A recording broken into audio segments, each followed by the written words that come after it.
shit. Rapping motherfucking what? Say what? Rapping motherfucking what? Fiso, turn that shit up. Nasasabi ko sa'yo ito lang, kung meron na sarap masisilat ng ilan. Mga parang critical ko yung kumakawala, pag ako nag-i-spit sila natutulala. O ihanda mo na yung tenga mo, makinig ka sa tugmaan mga letra ko.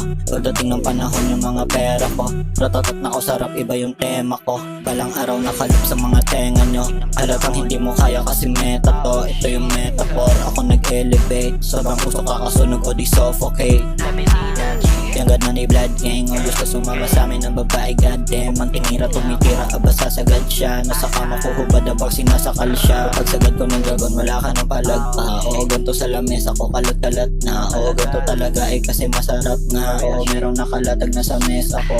Kokaina binili ko lang sa tropa ko. Ang mahal ko binili, iba sa pyesa to. Gusto ko makalimutan mga trauma ko. Gusto parang lumala yung mga trauma ko. Dinaan na lang, sarap makalimutan lang. Kaso di rin madali ang kalimutan ng mga sugat sa dibdib ko di mawawala. Kasi dami ng babae na dumadapa.